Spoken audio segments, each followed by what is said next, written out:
let's get on with it. I put some cloth down there to protect the surface in case there's anything scratchy on the Workmate. We'll find the dead centre, because if we don't find the dead centre for the hanger, we'll end up with it sitting lopsided when it's hanging up.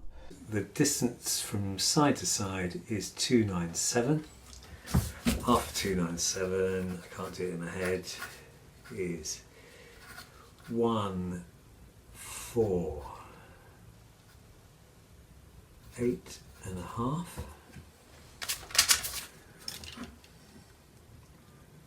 One, 4, 8.5. Just check that.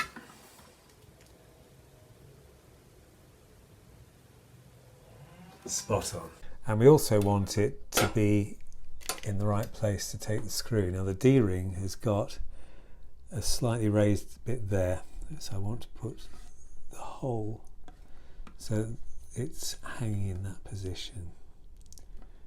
Funny enough, where I put that mark is exactly where I need it to be. So I'll put a mark in that position there. And then we'll drill a hole, because the screw I'm going to put in there stands a chance of splitting this out. So I'll drill a pilot hole with a drill bit that is the same diameter as the core of that screw. That's the bit that hasn't got the thread on. Okay, so that's what you do to stop the splitting.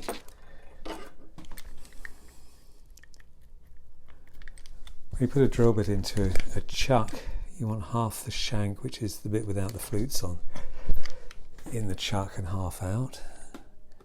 Make a nice vertical hole.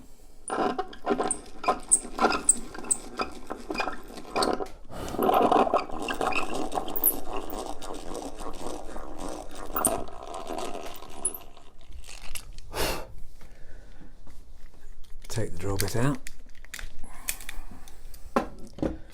And I've used a countersink on this D-ring so that when I put the head of the screw in there, it's reasonably flush.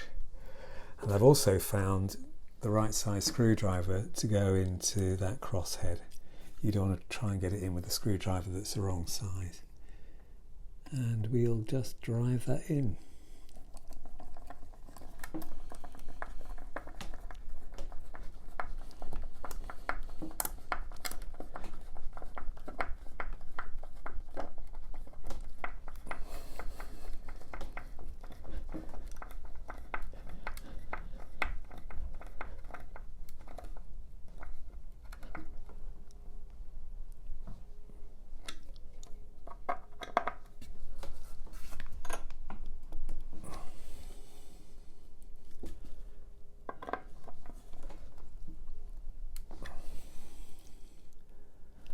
Bob's your granny. And now we'll put the drawer pulls on the drawers. Just put this to one side for a moment. The screws that I've used are the right length for this purpose. They're 1" 6s. Maybe it's worth pointing this out. This screwdriver is a nice tight fit in that crosshead, you can see, whereas this one is a loose fit if I hold that in place. And you'd never try and work on that screw with that screwdriver. It should be a tight fit. So we'll take that off.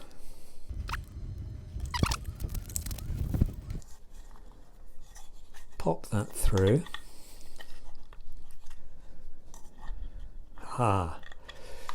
Not so easy. We'll have to drill the varnish out of this hole before we can get the screw through. The size drill I'm using is a 3.5mm drill bit, and that is the same as a clearance for a number 6 screw. That should now go through there.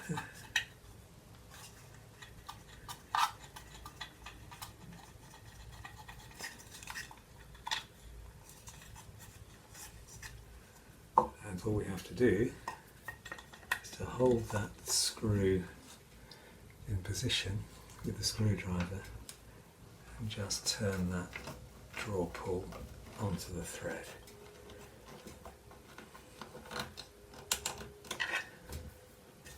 And very nice it looks too. Make sure it's vertical maybe. There's bits of wood grain. We'll do the same with this one.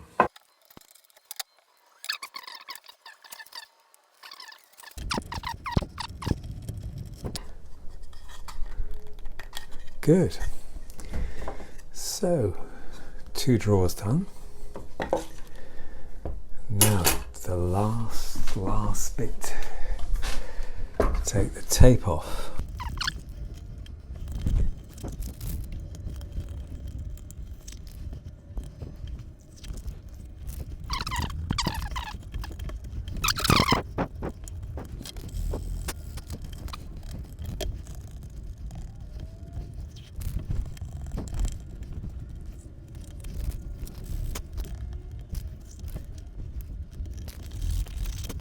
Always best to have it around a flat surface.